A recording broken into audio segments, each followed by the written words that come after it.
안녕하십니까. 오늘 시편 22편 말씀을 읽도록 하겠습니다. 1절 내 하나님이여 내 하나님이여 어찌 나를 버리셨나이까 어찌 나를 멀리하여 돕지 아니하옵시며 내 신음하는 소리를 듣지 아니하시나이까. 오늘은 1절 한 절 말씀을 읽었습니다. 이 말씀은 너무 이렇게 잘 알려져 있는 아주 유명한 말씀입니다. 예수님께서 십자가 위에서 바로 이 말씀을 그대로 부르짖으셨습니다. 나의 하나님, 어찌하여 나를 버리셨나이까? 엘리 엘리 라마 사박다니. 바로 그 말씀이 시편 22편 1절에 오늘 저들이 공부하고자 하는 말씀인 것입니다. 예수님은 그 복음을 전하실 때 이사야 성경이나 또 시편의 말씀을 가장 많이 인용을 하셨습니다. 하지만 오늘 읽은 이 시편 22편은 인용 차원을 넘어서 예수님이 십자가 위에서 직접 부르짖었던 외침이었습니다. 우리의 가슴을 찡하게 울리는 십자가 위에 말씀 중에 한 부분인데, 우리가 이 말씀을 자세하게 들여다보면 그 속에 복음이 들어있고 예수님의 고난이 또 대속의 사랑이 들어있는 것을 알 수 있습니다. 우리가 시는 보통 시를 짓는 작가의 그 감정을 표출하고 또 다양한 시적인 미사 여구를 통해서 개인적인 감정을 노래할 때가 많습니다. 하지만 이 시편이 특별한 것은 시편은 이 하나님의 영감을 받아서 장차올 그리스도의 고난을 노래했다는 것입니다. 다윗의 입술을 통해서 나온 말이지만 그리스도의 영이 그의 입술을 통해서 노래했다는 것을 우리는 이 시편 22편을 읽어보면 잘 알 수 있습니다. 시편 22편에는 백성들에게 조롱을 당하시고 멸시를 당하시는 장면이 정확하게 묘사가 되어 있고, 또 예수님의 겉옷을 나누고 속옷을 제비 뽑는 그런 말씀들이나, 또 무리가 나를 둘러 내 수족을 찔렀나이다 하는 표현이나 내 모든 뼈를 셀 수 있나이다 하는 이런 말씀들은 십자가의 상황을 아주 정확하게 적나라하게 묘사하고 있는 장면이라 할 수 있겠습니다. 그러면 우리가 이제 세부적으로 좀 더 깊이 한번 다가가 보겠습니다. 2000년 전에 이스라엘의 언어는 어떤 것인지 우리는 시편 22편을 통해서 오늘 연구해 보도록 하겠습니다. 이 시편 22편에서 우리가 하나 주의해야 될 대목이 있다면 원어 성경의 내용과 예수님께서 십자가 위에서 부르짖었던 그 말씀이 약간의 차이가 있다는 것입니다. 원어 성경에는 엘리 엘리 라마 사박단이라고 되어 있지 않고 아자버탄이라고 되어 있습니다. 그것이 바로 정확한 히브리 표현인데, 예수님께서는 십자가 위에서 엘리 엘리 라마 사박단이라고 말씀을 하셨습니다. 여기 이제 엘리라는 것은 나의 하나님이라는 뜻인데, 사박단이는 버리셨나이까 하는 뜻을 가지고 있는 아람어입니다. 왜 앞부분에는 히브리어를 쓰고 뒷부분에는 사박단이 하는 부분에는 아람어를 썼는지, 그 부분이 여러분 궁금하지 않습니까? 저는 원어에 대해서 무지할 때 그냥 엘리 엘리 라마 사박단이 전체가 다 히브리어인 줄 알았습니다. 근데 나중에 그 뜻을 찾다가 보니까 이 사박 단위가 아람어라는 사실을 알게 되었고, 이 엘리라는 단어는 히브리어라는 걸 또 알게 되었습니다. 예수님은 히브리어와 아람어를 같이 사용하셨던 것입니다. 왜 그렇게 하셨을까요? 거기에는 분명한 예수님의 의도가 숨어 있으리라고 생각이 되어집니다. 또 마태복음에 이 부분을 적은 내용과 마가복음에는 똑같은 내 하나님 어찌하여 나를 버리셨나이까 하는 이 표현이 조금 다르게 적혀져 있습니다. 마가복음에는 엘로이 엘로이 라마 사박단이라고 되어 있는데, 이 엘로이라는 단어는 아람어인 것입니다. 그러니까 마가복음은 예수님의 그 표현을 그대로 아람어 전체로 다 표현을 했다면, 마태복음에는 히브리어와 아람어를 섞어서 이렇게 적어 놓은 것입니다. 왜 그렇게 두 제자가 서로 다른 방법으로 예수님의 십자가 위에서 부르짖었던 그 부르짖음을 적었을까요? 자, 우리는 이 부분을 오늘 한번 하나하나 풀어보도록 하겠습니다. 예수님께서 사셨을 때 예수님께서는 히브리어를 보통 사용하지 않으시고 아람어를 생활어로 사용했다고 합니다. 고대 이스라엘의 역사를 보면 그 부분을 충분히 이해할 수 있습니다. 우리나라도 일제 강점기 36년을 겪게 되었는데 그때 가장 어려웠던 점은 한국어를 사용할 수 없고 일본어 사용을 강요받게 된다는 것입니다. 그렇지만 예수 그리스도께서 오시기 한 400년 동안, 전 400년 동안 이스라엘의 역사는 이스라엘의 가장 고통스러운 역사 중에 한 부분이었습니다. 소위 영적인 암흑기다. 또 하나님의 계시가 없었던 침묵하는 침묵기였다. 이렇게들 이야기를 하고 있는데 구약에서 신약으로 넘어가는 그 400년 동안에는 하나님께서 아무런 계시도 주시지 않으셨고 그래서 말라기 성경으로 끝이 나고 그 다음에 예수님이 오실 때까지 아무런 하나님의 계시가 없었습니다. 이스라엘이 바벨론의 속국이 되어서 포로로 잡혀가 있을 동안에 모국어인 이스라엘어는 사용이 자연스럽게 금지가 되어진 것입니다. 그들은 70년 동안 바벨론의 포로로 살았고 그 외에는 그리스 제국의 지배를 270년 가까이 받게 되어졌습니다. 그 다음에 로마가 또 이스라엘을 지배하게 되었습니다. 바벨론이 지배할 때 주 언어는 바벨론 언어가 있는데 아카드어라고 하는데 그 아카드어는 법률이나 또 행정이나 외교상에 쓰이는 언어였고 노예들이나 또 이스라엘 사람들은 아람어를 그들은 공식 언어로 사용을 했다고 합니다. 그래서 바벨론이나 페르시아 제국 전체의 공용어는 아람어였다고 합니다. 상업뿐 아니라 행정이나 일상소통의 언어로서 아람어는 히브리어와 매우 가깝고 유사해서 유대인들이 실제로 사용한 언어가 아람어였다고 합니다. 다니엘서 2장 4절 말씀을 읽어보면 이런 표현이 나옵니다. 갈대아 술사들이 아람 방언으로 왕께 말하되 왕이여 만세수를 하옵소서.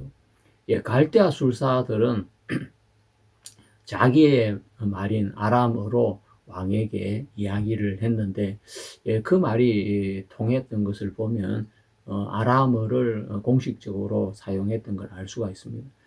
그리고 다니엘서 중에서도 2장 4절부터 7장 28절까지는 히브리어로 기록이 되지 않고 아람어로 기록이 되어 있다고 합니다. 여러분 정말 놀라운 사실이 아니겠습니까?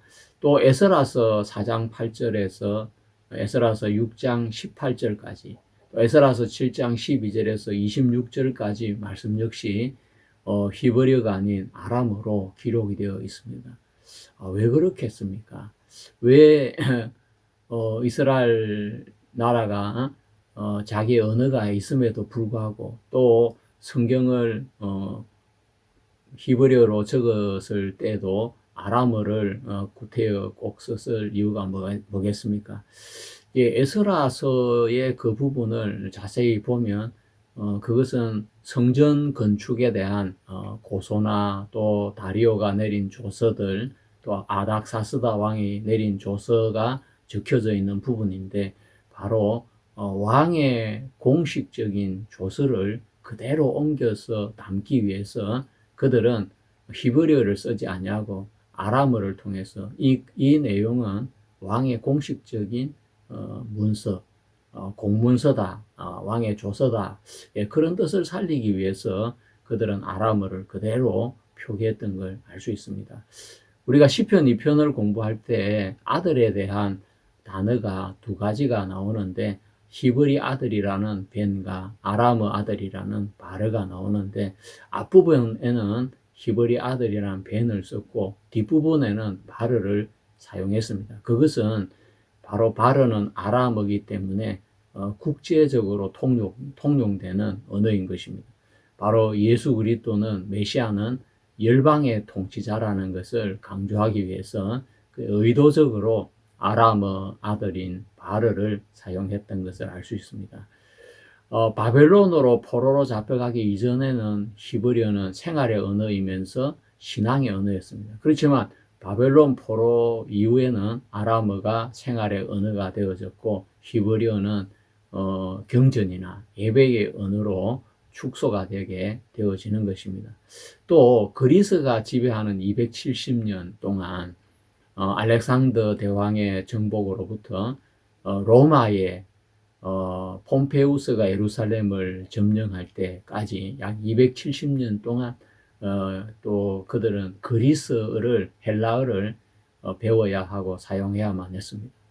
그래서 이스라엘은 삼중 언어 체계를 가지고 있습니다. 아람어는 계속되는 생활적인 언어로 사용이 되어졌습니다. 그래서 마을이나 가정이나 또 해당에서 성경이 해석될 때 아람어를 사용하기도 했고, 그래서 갈릴리나 유다 전역에서 아람어를 사용했습니다. 히브리어는 성전이나 율법의 언어로 제한이 되었습니다. 그래서 제사나 성경 낭독이나 또 서기관들이 전통적으로 뭐 성경을 옮겨 쓸 때나 이럴 때 히브리어를 사용하면서 점점 문어체가 되고 종교어가 되어지면서 살아있지만 일상에서는 사용되지 않는 언어가 되었습니다. 그리고 헬라어는 지배층의 언어고 도시의 언어였습니다. 행정이나 군사, 국제상업, 또 해안도시 데가볼리 이런 지역에서 널리 사용이 되어졌고, 또 교육을 받은 유대인이나 또 디아스포라 유대인들에게까지 이 헬라어는 많이 확산이 되었습니다. 그래서 유대 사회는 예수님이 오시기 300~400년 동안 삼중적인 언어 체계를 가지고 있었습니다. 집이나 시장에서는 아람어를 공용어로 사용했고, 해당이나 성전에서는 히브리어를 쓰고, 또 행정이나 상업이나 외교에서는 헬라어를 사용했던 것입니다. 그런 언어 사용 구조가 예수 그리스도의 시대까지 이어지게 되는 것입니다. 자, 그러면 예수님은 어떤 언어를 사용했겠습니까? 예수님은 갈릴리에서 이제 주로 활동을 하셨는데, 갈릴리는 이 변방이라기보다 접경 지역에 있었습니다. 갈릴리는 유다의 중심이었던 예루살렘과 완전히 다른 지역으로서 순수 헬라 도시도 아니고 헬라와 이방인을 유대를 잇는 바로 접경 지역이 갈릴리 지역이었습니다. 그래서 언어도 하나가 아니라 다양했는데 갈릴리의 기본 생활 언어는 역시 아람어였습니다. 갈릴리 사람들은 바벨론 포로 이후에 정착을 하면서 농촌이나 어촌 중심의 생활을 주로 하게 되었는데, 갈릴리 출신의 유대 역사학자가 바로 요세푸스였습니다.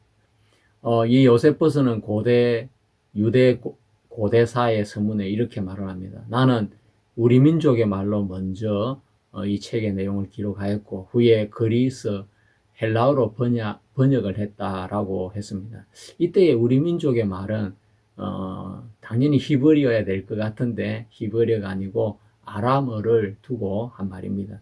그 말을 우리가 자세하게 생각해 보면 요세푸스 역시 갈릴리 유대 쪽에 사는 사람이었는데 그 나라의 말이 아람어라고 한 걸 보면 이스라엘 백성들의 공용어가 아람어였던 것을 알 수 있습니다. 그래서 사회 문서를 이렇게 보면 특히 갈릴리 인접 문화권에 있는 사회 문서에는 히브리어도 다수 존재하지만 아람어 문서가 상당히 존재한다고 합니다. 특히 일상생활이나 기도나 지혜의 문헌들에는 아람어로 된 글들이 많이 있다고 합니다.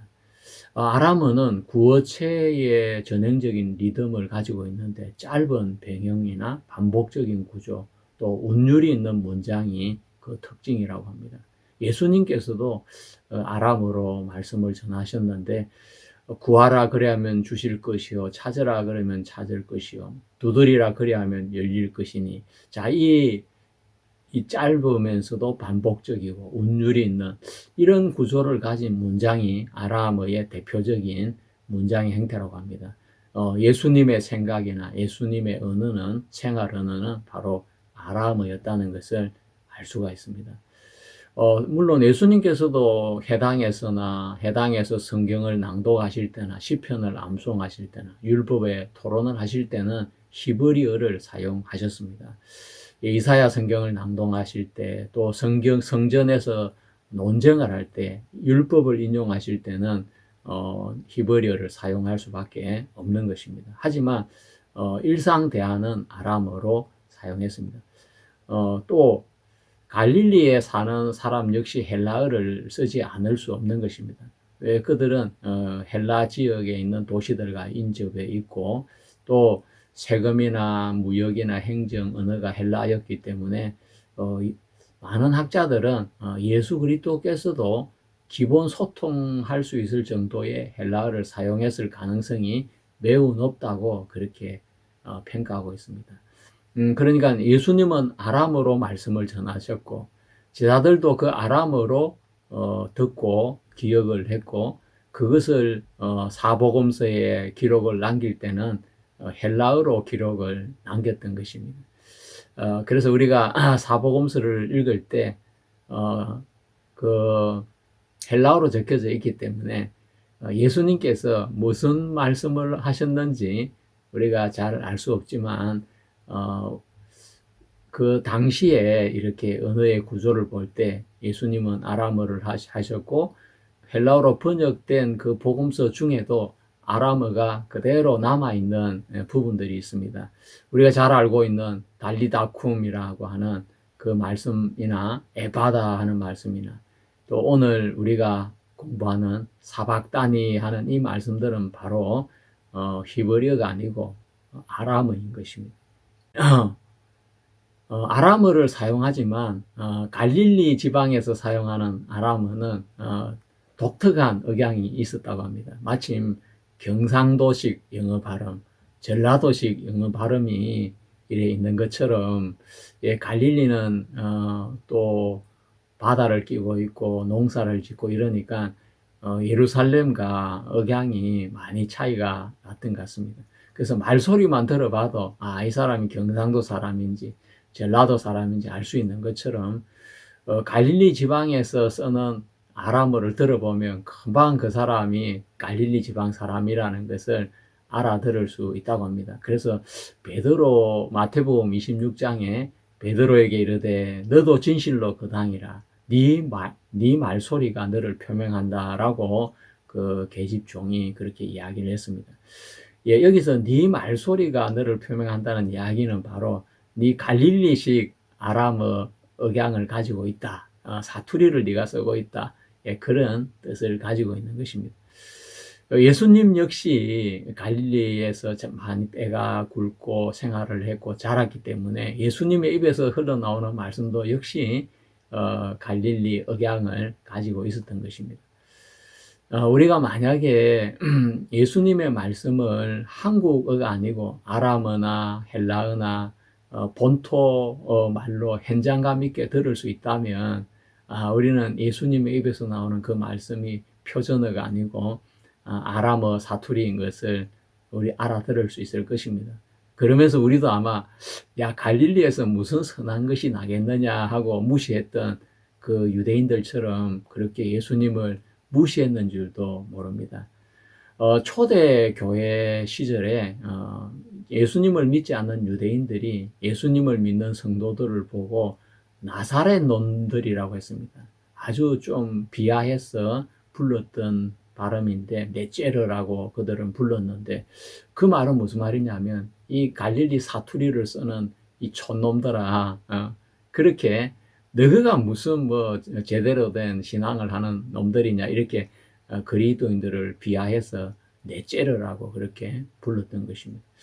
그들은 말만 들어봐도 무시를 하고 저런 갈릴리 촌놈들이 무슨 메시아가 태어나 이런 식으로 그들은 해석을 했던 것입니다.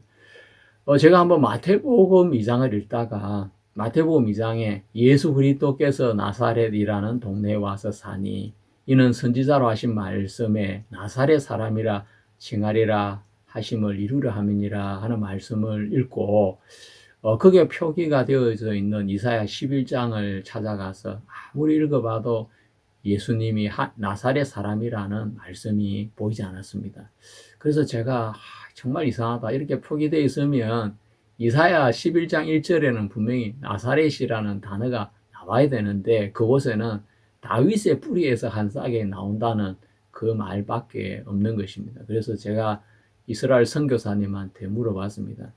왜 나사렛이라 했는데 이사야 11장 1절에는 나사렛이라는 단어가 안 나옵니까? 라고 하니까 그 히브리어의 그 뿌리라는 줄기에서 뿌리에서 올라오는 그 싹시라는 그 단어를 히브리 말로 넷제르라고 하는데 싹이다, 가지다, 채순이다, 뿌리에서 올라오는 채순이다 이런 뜻을 가지고 있는데 그 어근이 나사렛이라고 할 때 그 어근과 같은 계열에 있다고 말을 하고 있습니다. 그런다고 해서 이사야 11장에 나오는 나사렛 사람이라 하는 그거하고는 좀 많이 제가 생각할 때는 틀린 것 같은데 마태복음에는 분명히 그렇게 기록을 하고 있는 것입니다. 왜 하나님께서 그렇게 하셨을까 저는 생각을 해봤는데 하나님은 예수님이 태어나는 그건 정말 하나님의 큰 비밀이기 때문에 인간에게 다 가르쳐 주지 아니하시고 조금씩 약간씩 가르쳐 주시다가 예수님께서 십자가에 죽으시고 부활하신 후에는 본격적으로 감춰놓은 모든 걸 걷어내시고 예수님이 구약에 어떻게 계시가 되었는지 예언이 되었는지 완전하게 가르쳐 주셨던 것입니다. 그때 바로 사도 마태의 입을 통해서 바로 여기 나사렛 사람이라 했잖아. 어디 있는데요? 좀 잘 가르쳐 주세요. 여기 봐라. 다윗의 뿌리에서 싹이 올라온다 했잖아. 이게 넷제르야. 이게 나사렛이야. 그렇게 연결되는 거예요. 예, 우리는 예수 그리스도의 부활하심으로 말미암아 또 하나님께서 성령으로 사도들에게 가르쳐 주심으로 말미암아 비로소 구약에 숨겨져 있는 예수 그리스도의 그림자를 발견할 수가 있는 것입니다. 그러니까 교만한 사람들 눈에는 아무리 읽어도 영적인 비밀을 알 수 없도록 그렇게 하셨던 것입니다. 예수님께서 하신 비유의 많은 부분들이 바로 아람의 삶 속에서 나오는 현장에서 나오는 비유들이라고 합니다. 씨 뿌리는 비유라든지 또 그물로 고기를 잡는 비유, 계자시 비유, 품꾼에 대한 비유, 빚진 자에 대한 비유. 이런 비유들은 헬라 철학에는 존재하지 않는 것들이고 역시 뭐 이스라엘의 히브리적인 뭐 제사 용어에도 나오지 않는 것들인데 아람어 농촌의 삶에서 경험할 수 있는 그런 언어의 리듬들이 그 비유 안에 담겨 있다고 합니다. 자, 그리고 이제 히브리어와 아람어를 섞어서 쓰신 그 예수님의 그 비밀에 대해서 같이 생각해 보겠습니다. 예, 우리도 뭐 살다 보면 영어를 많이 쓰지 않습니까? 야, 리듬 좀 타라. 뭐 이것도 뭐 리듬이라는 말과 탄다는 말은 영어와 한국어를 섞어서 쓰는 말인데 페이스 조절해라 뭐 한다든지 뭐 볼륨을 키워라. 우리도 이렇게 살다 보면 한국말을 쓰지만 외국어를 자연스럽게 섞어서 쓸 때가 많이 있습니다.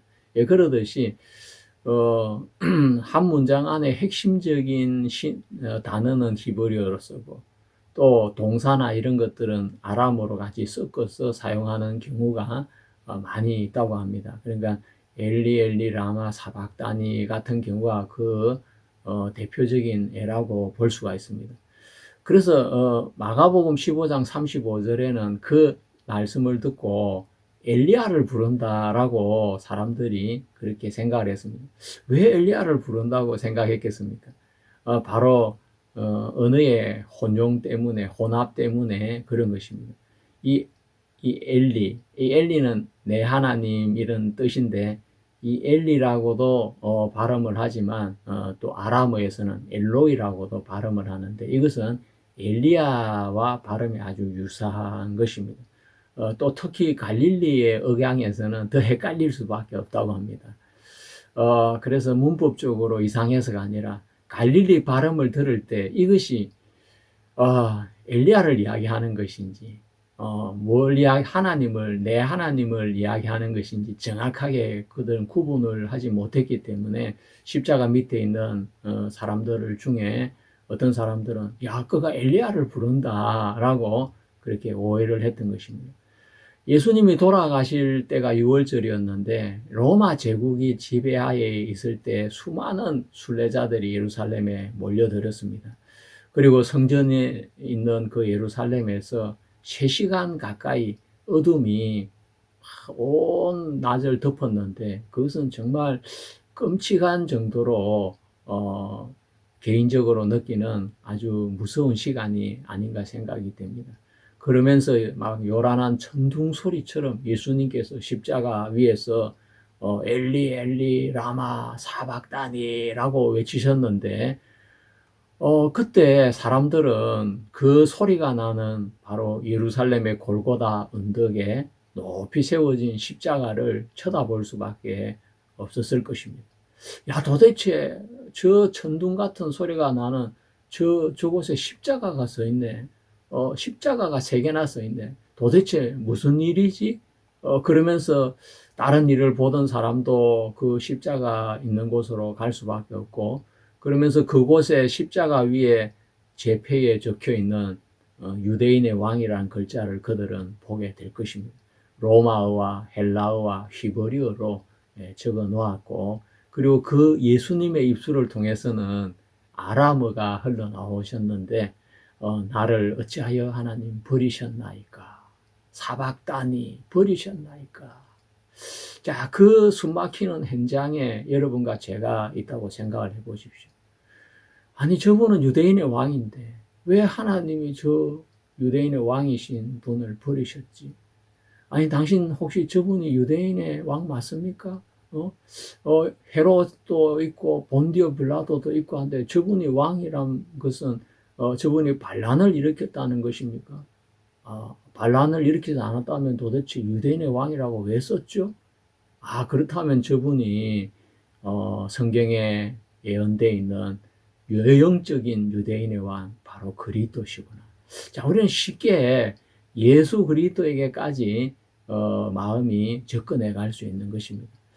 조금만 성경에 대해서 알아도 반역자가 아니라면 왜 그가 유대인의 왕으로 죽어야만 하느냐. 그것은 이사야 53장에 기록된 예언과 연결이 되는 것입니다. 그가 찔림은 우리의 허물을 인하며 그가 상함은 우리의 죄악을 인함이라. 그가 징계를 받음으로 우리가 평화를 누리고 그가 채찍에 맞음으로 우리가 나음을 입었도다. 우리는 다 양 같아서 그릇 행하여 각기 제 길로 갔거늘 여호와께서는 우리 무리의 죄악을 그에게 담당시키셨도다. 정말 예수님의 십자가에서 예수님의 부르짖음을 듣는 사람들은 십자가 밑에 있는 사람들이었습니다. 그들의 대부분 사람들의 공용어는 아람어였기 때문에 다른 말은 다 못 알아듣는다 하더라도 사박다니는 알아들을 수가 있었을 것입니다. 버리셨다네? 그렇지. 십자가에 돌아가셨으니까 하나님 버리신 거 맞지. 근데 왜 저 양반이 왜 버림을 받았지? 저분은 무슨 나쁜 짓을 했습니까? 아니요, 저분 정말 좋으신 분이었습니다. 병든 자를 고쳐주고 죄인을 받아주시고 죄를 씻어주시고 그러면 아니 그렇게 좋은 분이 왜 저렇게 하나님께 버림을 받았습니까? 그럴 때 이사야 53장에 우리의 죄악을 담당하신 바로 메시아에 대한 이야기가 연결이 되는 것입니다. 우리가 버림을 받아야 되는데 죄를 지은 사람은 우리고 하나님 앞에 악을 행한 사람 우리인데 버림을 받을 우리를 대신해서 하나님께서 우리 무리의 죄악을 그에게 담당시키셨기 때문에 그 죄를 담당한 메시아는 우리 인간을 대신해서 하나님 앞에 버림을 받을 수밖에 없는 것입니다. 우리가 십자가 밑에서 그리스도께서 부르짖는 그 부르짖음만 잘 들어도 우리는 구원을 받을 수밖에 없고, 예수님이 우리 죄악을 담당하셨다는 것을 우리는 알게 되는 것입니다.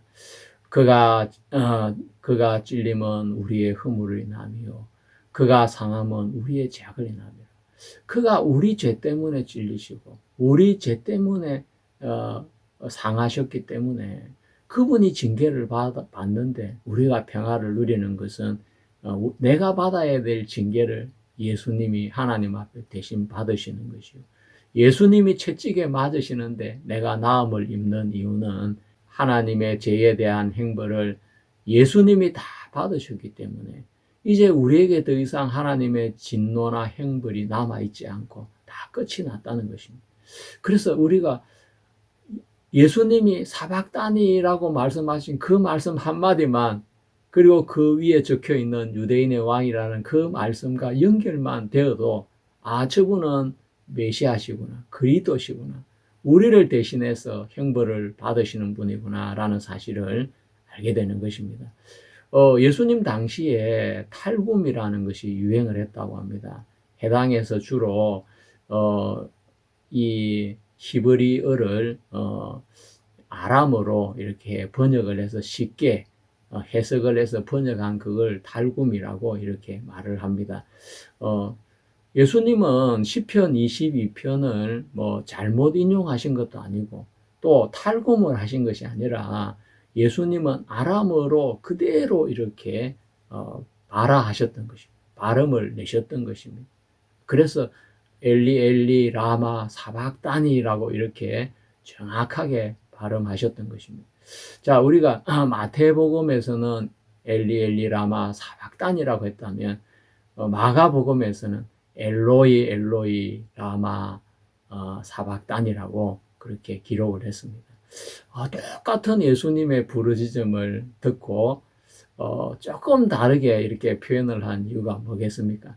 예, 우리는 그 갈릴리 발음이 억양이 아주 강하고 또 히브리 자음을 흐려서 발음을 하기 때문에 그렇게 들릴 수가 있다, 헷갈릴 수 있다는 이야기를 했습니다.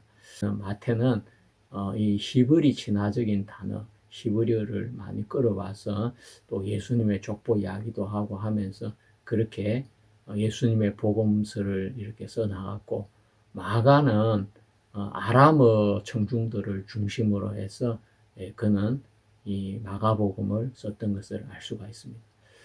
그래서 그 복음을 들어야 될 대상들이 누구냐에 따라서 조금씩 이렇게 아마 기록하는 방향이 달라졌던 것 같습니다.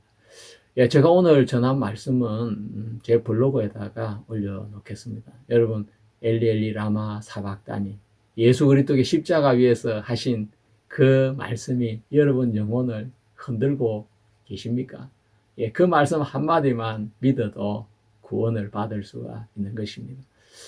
예수님의 저 외침은 이사야 53장에 나오는 말씀을 이루시는 외침이요, 시편 22편 1절에 있는 말씀이구나. 여러분, 이 정도만 알아도 얼마든지 구원을 받을 수가 있는 것입니다. 여러분, 감사합니다. 끝까지 관심을 가지고 들어주시면 좋겠습니다. 수고하셨습니다. 감사합니다.